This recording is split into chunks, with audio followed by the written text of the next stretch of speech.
देखिए, जिस प्रकार से उमर अब्दुल्ला इस घाटी का जो अमन चैन है शायद उन्हें नागुजारा है। इसीलिए वो इस तरीके के उन्होंने अपने मैनिफेस्टो में बहुत सारी चीजें वो ऐसी लेकर आए हैं जो बहुत ही आपत्तिजनक है। और सिर्फ मैं कहूंगी कि विचारधारा का विरोध नहीं करती हैं वो भारतीय जनता पार्टी का। वो यहाँ पर जो कश्मीरियत है उसका भी विरोधाभास वो है। वो कहते हैं कि अलग झंडा हम लगाएंगे, हम 370 वापस लेकर आएंगे, हम यहाँ का दोबारा से अलगाववाद पैदा करेंगे, इसी तरीके की बहुत सारी उसमें बातें हैं।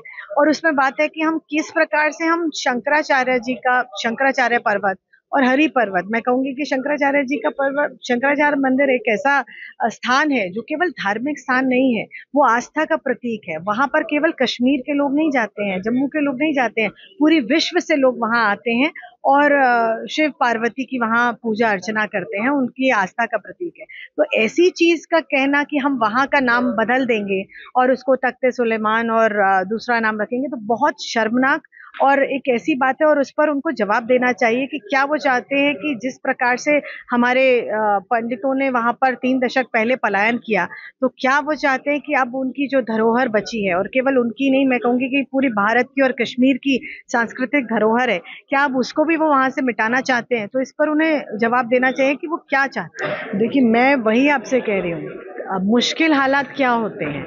आप देखिए कि जब टीएमसी के साथ टीएमसी बंगाल में चुनाव जीतती है, तो उनके जो स्पोक्स पर्सन है वो बड़ी उसकी तारीफ करते हैं, ताली बजाते हैं। वो खुद कहीं भी नहीं है, वो तीसरे चौथे नंबर पे आए हैं, लेकिन वो इस बात पर खुश है, वो अपने हारने का दुख नहीं है, उन्हें ये दुख है, उन्हें इस बात की खुशी है कि भारतीय जनता पार्टी दूसरे नंबर पे आई है। तो जब कांग्रेस केवल इस बात की खुशी मनाती रहेगी और इस प्रकार से, ये देखिए, ये उनकी बी टीम है, आप कहीं भी ये अलग नहीं है। ये केवल दिखाने के लिए, मीडिया में बात करने के लिए कहते हैं कि हमने मजबूरी, किस बात की मजबूरी है आपको? आप जब एक दूसरे के विचारधारा से मिलते हैं तभी आप किसी से अलायंस करते हैं। अब आप हमसे कहिए कि हम कर लीजिए किसी से अलायंस, तो हम ऐसे नहीं कर पाएंगे। तो ये उनको समझना पड़ेगा। और इस तरीके की बातें जो मीडिया में केवल वो बोल रहे हैं कि हम कर रहे हैं अलायंस और बहुत मजबूरी में कर रहे हैं, मुझे लगता है इसमें कोई तथ्य नहीं है। वो सब लोग मिले हुए हैं, एक ही जैसी बात है, जो कांग्रेस चाहती है वही एनसी चाहती है। और ममता जी की स्टेटमेंट्स तो ऐसी हैं, वो महिला के नाम पर एक धब्बा है, मैं कहूंगी। क्योंकि जिस प्रकार से हम उनको देखते हैं कि वो वहां पर आंदोलनकारी जो है उनको कहती हैं कि ये डॉक्टर्स जो बैठे हैं ये बॉयफ्रेंड गर्लफ्रेंड बैठे हुए हैं, अगर आंदोलन किया तो मैं उंगली तोड़ दूंगी, मैं केस कर दूंगी आप लोगों पे। इस तरीके की बातें किसी मुख्यमंत्री पर मुझे नहीं लगता शोभा देती हैं। और उन्हें अपने पद से इसलिए भी इस्तीफा दे देना चाहिए। हम लगातार उनके इस्तीफे की मांग भी कर रहे हैं, क्योंकि वो जिस प्रकार से वहां जो घटना हुई हॉस्पिटल में, उसको उन्होंने अपराधी जो है उसको बचाने की कोशिश करी। किस प्रकार से जो वहां की जो एक पूरी इंक्वायरी चल रही थी उसको भी सबूत नष्ट करने की कोशिश की गई, और वो कहीं भी उसको कॉपरेट नहीं कर रही है। तो मुझे लगता है ऐसी मुख्यमंत्री को हट जाना चाहिए। देखिए, कपिल सिब्बल कहते हैं ये आम घटना है, और जो ममता बनर्जी हैं उनके एडवाइजर कहते हैं कि महिलाओं को रात को नाइट ड्यूटी करने की क्या जरूरत थी।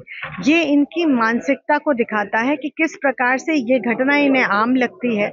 और अगर शायद इनके घर में या इनके परिवार में कोई ऐसी घटना होती तो फिर उन्हें पता लगता कि ये किस प्रकार की एक घटना है।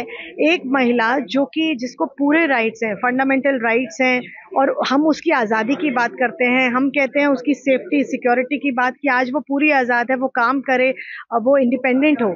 लेकिन जब वो अपने वर्क प्लेस पे सेफ नहीं है तो वो कहाँ सेफ रह सकती है? वो उसका एक सेफ जोन था, उस सेफ जोन में भी वो असुरक्षित है।